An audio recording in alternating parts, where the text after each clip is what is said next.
Что значит быть настоящим мужиком? Построить дом, завести детей, героический подвиг совершить, положить красотку в постель? Нет! Само собой, ты мужик, только если сложную игру прошел. 3, 2, 1, go!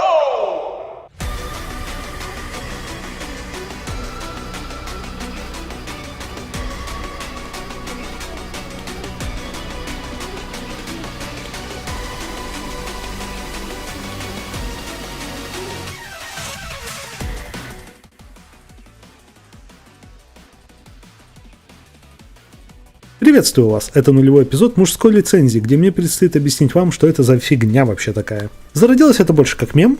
Вот в прошлом году Crash'em 4 на платину лицензию на мужика продлевал. А в этом чем будешь? Ну, в этом тру концовкой Ноктюрна. Иначе говоря, игра, чьим прохождением не стыдно покрасоваться перед другими, самое простое объяснение из возможных. Давно хотел на канале иметь какую-нибудь рубрику, похожую на обзор, но не совсем. Так как обзоров в интернете тьма тьмущая, и даже самому такое делать не особо интересно, за исключением, возможно, парочки игр. Вот в голову и пришла мысль, почему бы не смотреть на игры через призму сложности.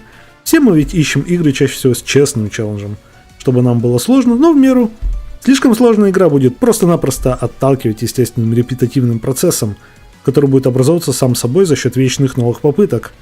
А слишком простая игра банально будет оставлять дурное послевкусие тем, что не испытала вас достаточно как игрока, словно она была для детей и вам тут не место. Ага, вот я вас и подловил. Честно говоря, плевать же во многом, насколько сложная игра может быть, хорошей может оказаться любая из них. Иногда люди играют, чтобы просто расслабиться, поэтому даже у простых игр есть свой шарм. То же самое касается и проектов, рассчитанных на лютый мазохизм. Кто-то просто любит безумие того, что творится в проектах, которые в первую очередь хотят вывести игрока из себя. Какой же там честный челлендж? Поэтому я просто хотел расценить игры в подобном ключе, так как это интересно, что же себе представляют игры, в которые я играю сам, в которые играют другие, именно в плане сложности. Проще говоря, об играх-то поговорить хочется, но обзоры уже похожи на моветон, вот и решил пойти таким окольным путем. Каковы же критерии и правила? Во-первых, я хочу начать с конца. Прошу простить мой подход от обратного, так будет проще объяснить структуру данной рубрики. Когда я подведу итог по игре, она попадет в один из 4 тиров сложности, которые, на мой взгляд, покрывать все, что нужно, чтобы понять, продлевается ли у вас мужская лицензия, если вы прошли или нет. В самом начале в зеленом у нас тир Story Mode. Простейший из простейших, скорее всего рассчитанный на детей или геймплей данных игр не подразумевает челленджа изначально. Какие-нибудь детские платформеры или игры, просто рассказывающие сюжет без каких-либо настоящих геймплейных механик. Это первое, что должно прийти на ум.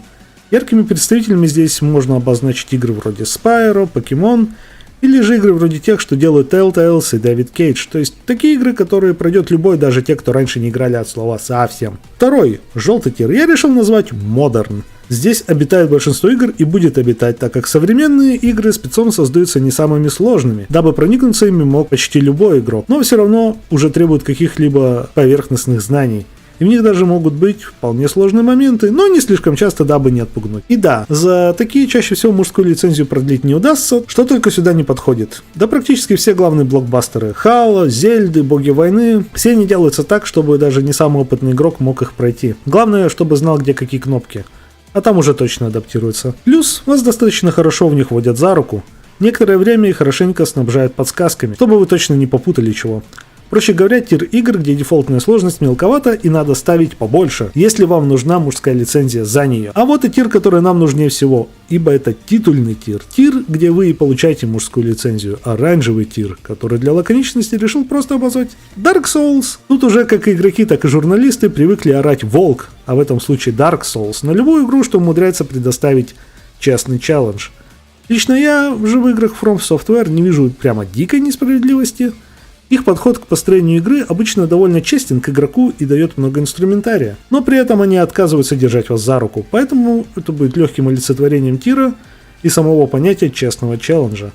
Добавить сюда можно игры вроде Ninja Gaiden, платформеров Celeste и Meat Boy, иначе говоря, игры, которые сложны, но честны по своей изначальной натуре, и им не требуются иные усложнения. Что же тогда четвертый тир, горящий опасным красным цветом? О, друзья мои, это тир лютого мазохизма. Тир игр, которые не хотят, чтобы вы получали удовольствие, они хотят, чтобы вы страдали. Показательные страдания, нечеловеческие требования к реакции или терпению. Конечно же, мужскую лицензию можно продлить и такими, но стоит ли? Обычно такие игры больше похожи на мемы, нежели на настоящие игры. Сразу же на ум должны приходить игры вроде I Wanna Be The Guy, или Get Over It. Не успеете вы порадоваться хоть малейшему успеху, эти игры тут же опускают вас в пучину отчаяния вновь.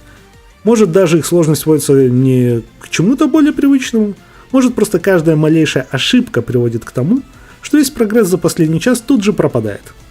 Самые бесчестные приемы по отношению к игроку именно в этом тире. С тирами покончено. Именно по ним будут распределяться игры, и уверен, уже есть куча вопросов, и именно поэтому я хотел сначала дать масштабную картину, чтобы потом, опираясь на нее, разложить по полкам нюансы. Что, если у игры есть выбор сложности и дополнительные челленджи? Как это учитывается в мужской лицензии? Да, все просто на самом деле. Возьмем для показательного примера Бога войны, что я вынес в Modern Tier.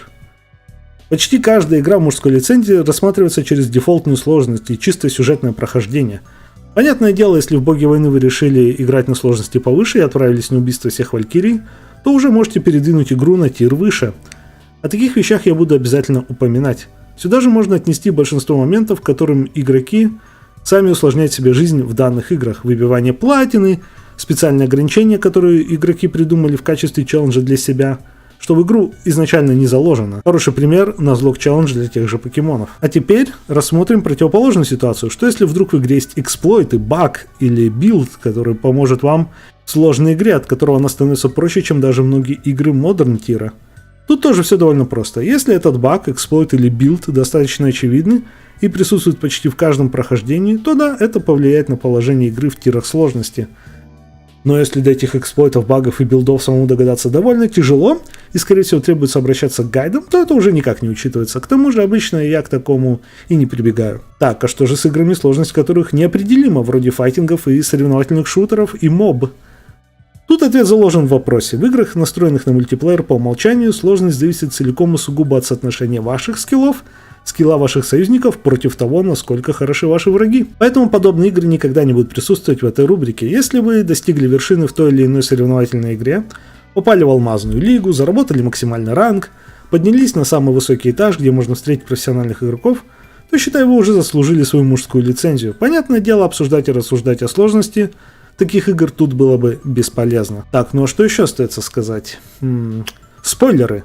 Логично, что если придется окунаться в глубин геймплея и как сложность будет скакать по мере игры, то придется коснуться вещей с этим связанных. Поэтому, дабы не повторяться миллион раз в дальнейших выпусках, давайте условимся здесь.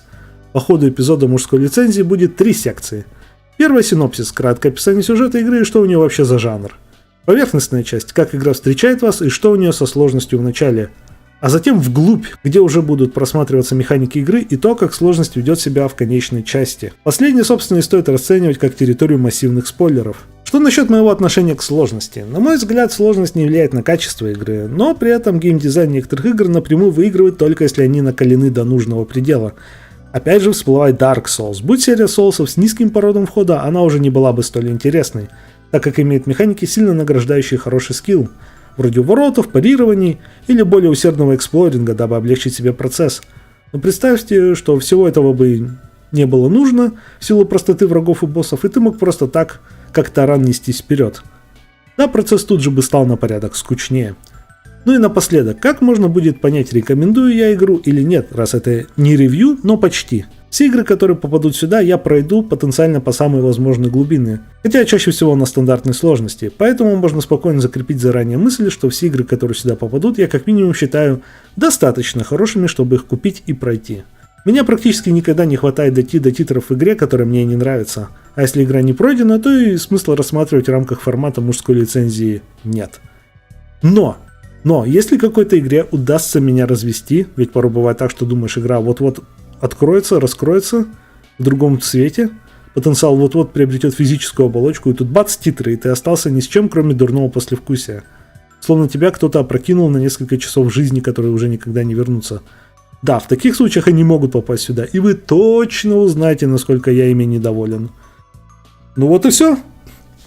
Надеюсь, вам нравится мой концепт. Увидимся в первом эпизоде.